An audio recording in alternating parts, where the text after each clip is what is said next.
In March 2026, a geopolitical conflict involving the United States sent economic shockwaves across the globe. For India, these tremors translated into the worst energy crisis in its history. The nation faced a slow economic suffocation, evidenced by long queues for cooking gas and soaring fuel costs. The government's response followed a familiar, performative ritual. Committees were convened, and officials produced an inventory of solutions, explaining to the public that the pain was a necessary byproduct of external disruptions in the Hormuz Strait. But according to author Shankar Iyer, the blame placed on this external war is a distraction. The current crisis is not a sudden accident, but the result of decades of deliberate domestic inattention. India did not stumble into this energy shock. It walked in unhurriedly, continuously ignoring its own blueprints for building national resilience. The warning signs were present during the oil shocks of 1973 and 1979. Yet decades later, the historical failure to build independence has only solidified into a massive reliance on foreign imports. This chart shows the gap.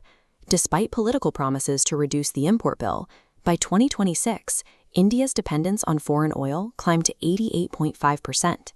At the same time, domestic production shrank, dropping from 36.9 million metric tons in 2015 to just 28.7 million in 2025.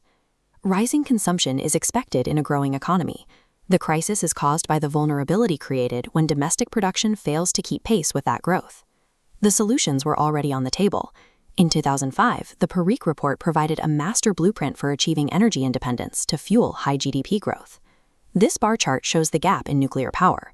While the target was set at 63 gigawatts, the actual installed capacity today is only 8.8 gigawatts. Structural failures, including bureaucratic red tape, clearance clogs, and local political resistance, have left major projects like Jaitapur languishing for over 15 years. Hydroelectric power followed a similar path, reaching only 51.2 gigawatts against a recommended 150 gigawatt target.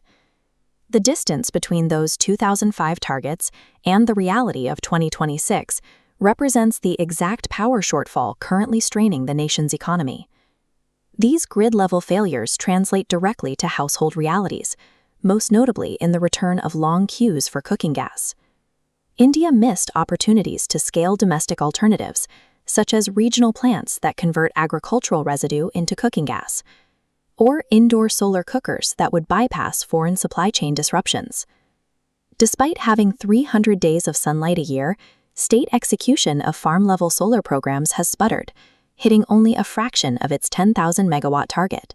This lack of integration leaves individual farmers without new income and the national grid without a vital source of localized power. This chart shows how India and China started at nearly the exact same baseline in 2005, with total power capacities around 520 gigawatts. Since then, China's capacity has grown to over 3,900 gigawatts. In 2025 alone, China added more power than India's entire generation capacity. This scale was achieved through aggressive renewable expansion and a strategic petroleum reserve holding 1.5 billion barrels, a significant buffer against global market shocks. This trajectory stems from a core difference in strategy. China interprets energy security as a primary pillar of its national security. The 2026 crisis proves that business-as-usual economics is no longer sustainable in a volatile global climate. IR argues for a radical shift in mindset.